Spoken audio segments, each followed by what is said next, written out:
Welcome to Philosophy15. I'm Scott Aikin. I'm Robert Talisse. And we're the authors of Why We Argue and How We Should, a guide to political disagreement. These are 15-minute philosophy conversations between two philosophy professors. Yeah, that's right. Today, we wanted to pick up on a theme that's become pretty prominent in this series so far, Mill's maxim. We did 3 sessions on that a week or two ago, but we wanted to not rehearse that, but pick up and maybe try to explain why we're interested in the meaning and limits and contours of Mill's maxim. You'll recall that Mill's maxim is the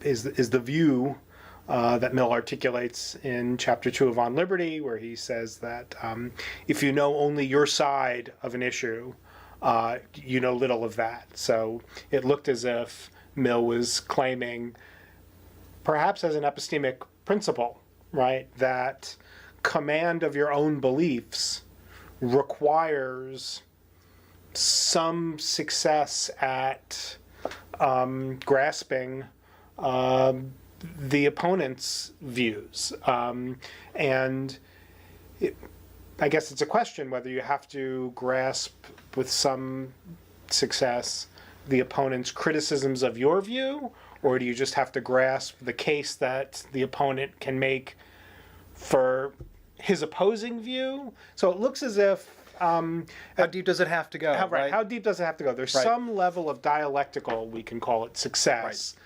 that is required in order for you to achieve a level of epistemic command of your own thoughts, right? That and that level of command of your own thoughts, it seems, is a necessary condition for meeting some baseline of epistemic responsibility, and probably also just sort of political, like you're fit for liberty on Mill's view, insofar as you are, well, he says, insofar as free institutions can improve you. But this looks like it's central to the case for freedom of thought and discussion in Mill. It's institutions which permit free speech and the free exchange of ideas have their ultimate justification in the role they play in enabling us to meet this baseline condition for epistemic and, I think, political responsibility. That's how it seems to me it goes in Mill. So we have, on the one hand, one set of complications, which are, you might say, these dialectical complications. How many dialectical steps deep do you need to go with the opponent? Do you just need to know their view? Do you need to know the case for the view? Do you need to know the things they say back to you? Do you need to say the things back to them? How deep does it have to go? So that's one kind of question as to the limits of Mill's maxim.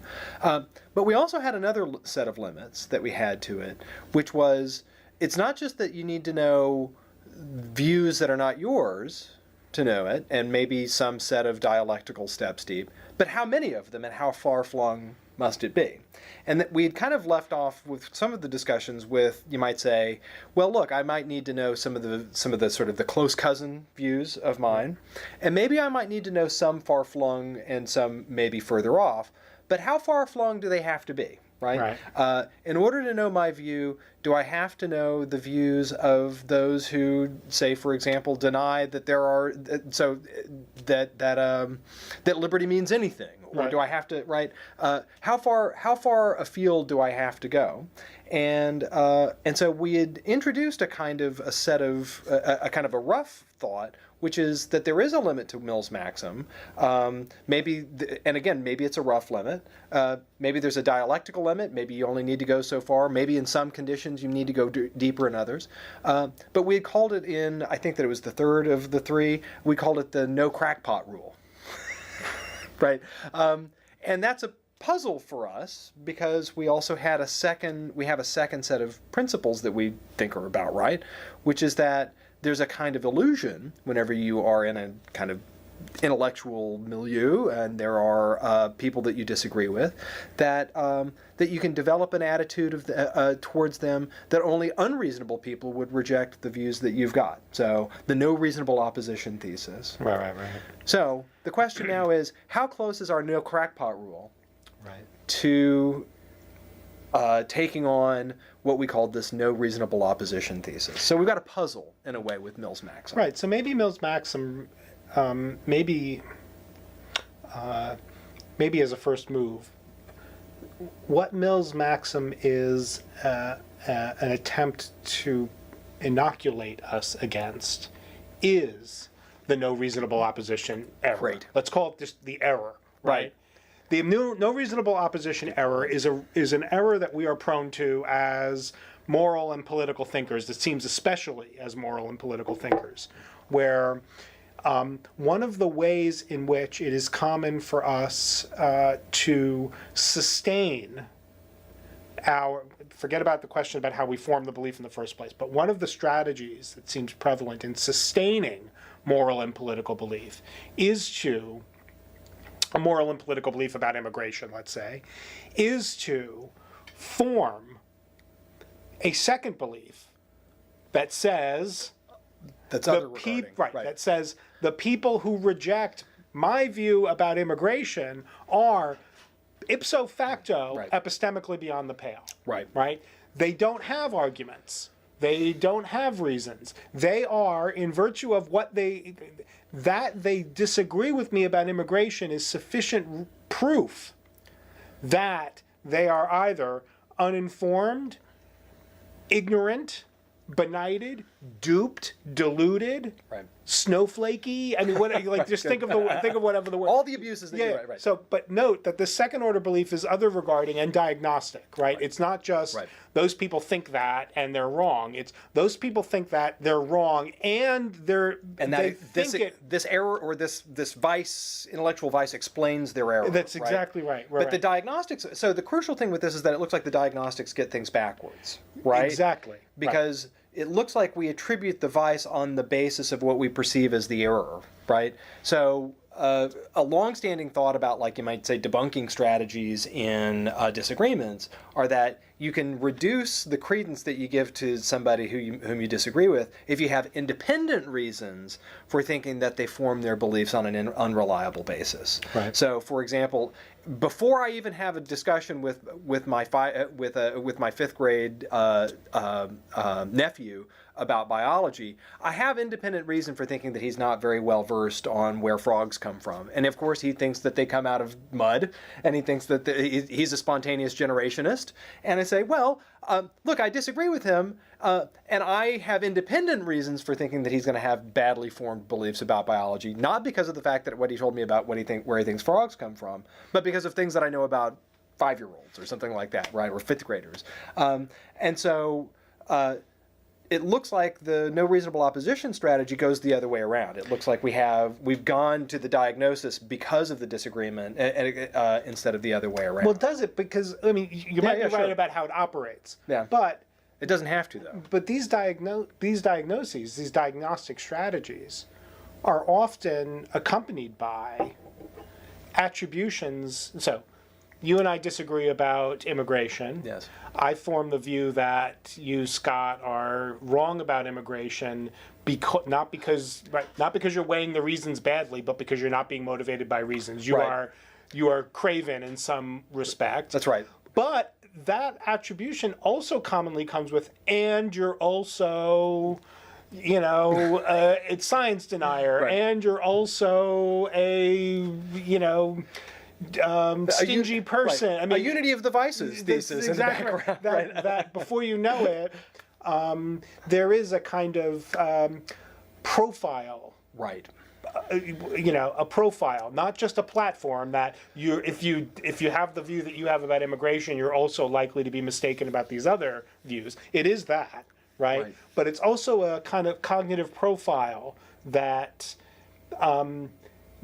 that explains not simply your crazily, absurd error about with respect to immigration, but that is also going to explain all the other mistakes that you make. If you follow I don't recommend this, folks, but you probably do it already. If you follow the threads on news stories, Reading the comments. right, the Right. comments are awful in all kinds of respects. But one of the things that it's so common to see, you read it, it's just like these people can't stay on topic. Right.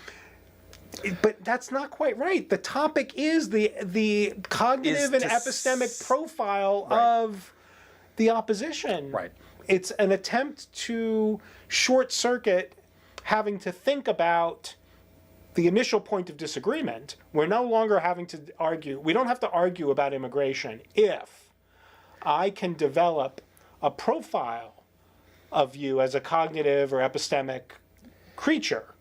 And notice, by the way, how these profiles, once you start deploying them, actually seem to gain steam, because if you're not engaging with them as reasons and you're diagnosing them, to them it's going to just sound like ad hominem argumentation, and they'll respond in kind. And so whenever you talk to your friends, you say, every time I talk to a conservative or a liberal or a Trump supporter, all they do is call me names. They don't respond to reasons. And you say, well, that's partly because of the fact that you show up and you diagnose them, right? So the no reasonable opposition strategy has got a kind of a self-sealing or a kind of a self-fulfilling prophecy, right? And it's like, if you start treating them as not reasonable opposition, they'll behave that way. Yeah, they won't respond reasonably. Right, because you're not treating them as reasonable, right? So you might say there's a kind of the rationality requires a kind of triangulation with each other there, right? That we have to be seeing each other as reasonable in order for our reasonable exchanges to be interpreted as such. Right. So rationality is something that sort of gets buoyed by the mutual regard as rational. Right, but the real worry, Yes. I mean, the bleak worry is that any attempt on any particular individual's part to do good by Mill's maxim is just going to make everything worse. It makes it worse. Notice, by the way, that every time that we've tried to do this, It's made things the people worse. that we agree with respond worse than the people that we disagree with. That's often the case. Take, for example, the fact that with our Reasonable Atheism book, who hated the book worse? The people who we argued were wrong? The theists? No. They were like, well, okay, you're wrong on a couple things. No, it was the atheists who hated that book.